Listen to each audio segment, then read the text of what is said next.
11월 26일 화요일 아침을 깨우는 말씀은 호세아 7장 1절에서부터 16절까지의 말씀입니다. 오늘의 제목은 다시 고쳐주려 하여도입니다.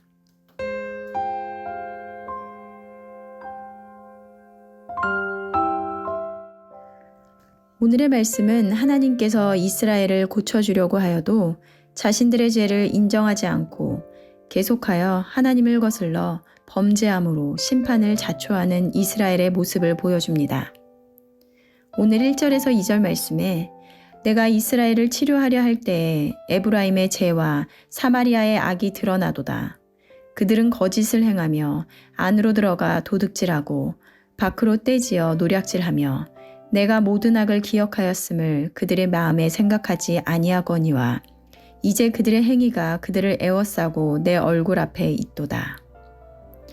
오늘 전체 본문 말씀에도 그대로 나타난 것과 같이 그들은 하나님과 사람에 대해 거짓을 범하는 정도가 아니라 거짓을 꾸며낸 말과 행동으로 사회에 무리를 빚었고 이와 같은 백성들의 삶은 그들의 안팎이 온갖 죄악으로 가득 차 있어 어느 한 곳도 건전하고 온전한 곳이 없는 것을 보여줍니다.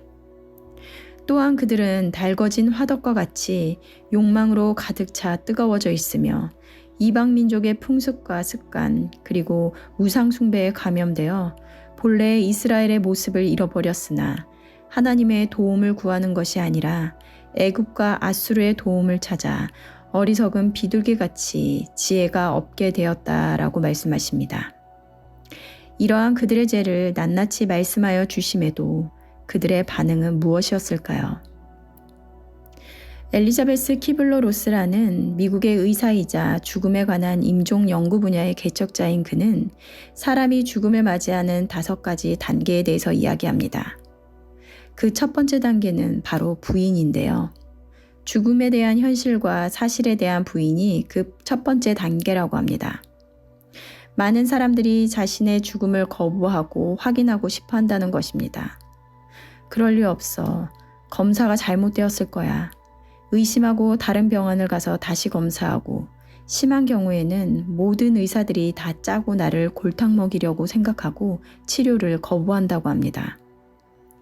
하지만 심리치료사이든 물리적인 치료이든 가장 중요한 것은 바로 환자가 자신의 병을, 증상을 인정하는 것에서부터 시작됩니다.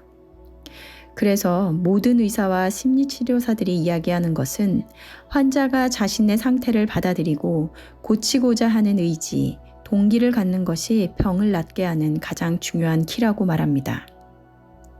오늘 말씀에서는 하나님께서 이스라엘을 치료하려 할 때에 에브라임의 죄와 사마리아의 악이 드러나도다라고 말씀하십니다. 어떤 병이 치료되기 위해서는 그 병이 무엇인지 진단이 내려져야 합니다. 병이 무엇인지 드러나야 치료가 시작되는 것처럼 이스라엘을 치료하기 위해서는 그들의 죄가 드러나야만 합니다. 따라서 죄가 드러났다라는 것은 이제 치료하여 고칠 수 있는 기회가 생긴 것인데요. 그러기에 죄가 드러났다는 것은 절망과 슬픔이 아니라 살 수 있는 소망과 기쁨이 순간이 된다라는 것입니다. 하지만 그들의 반응은 무엇일까요?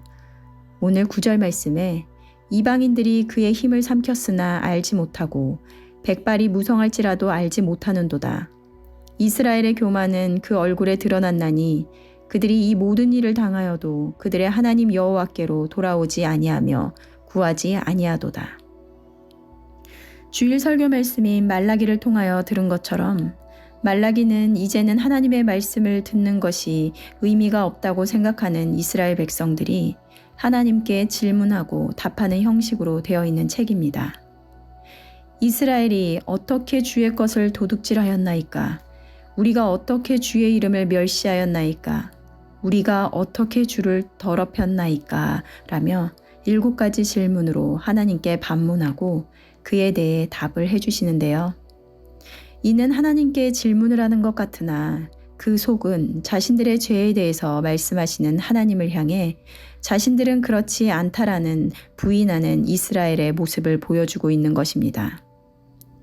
어떻게 너희들이 회복할 수 있는지 명확하게 말씀하여 주시지만 나는 그런 사람이 아닙니다.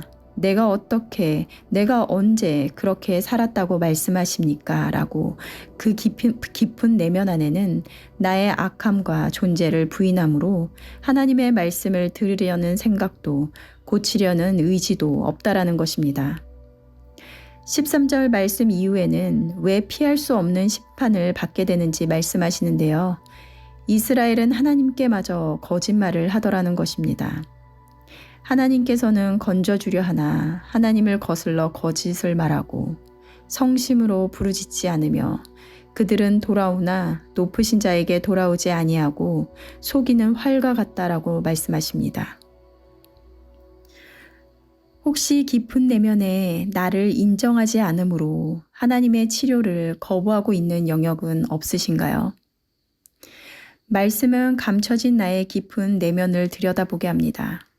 그리고 그것은 고통이 수반되는 것이지만 순간의 고통을 피하기 위해 거부한다면 겉으로는 괜찮은 것 같으나 그것은 끊임없이 나를 괴롭게 하고 자유한 가운데로 나아가지 못하게 방해하게 될 것입니다.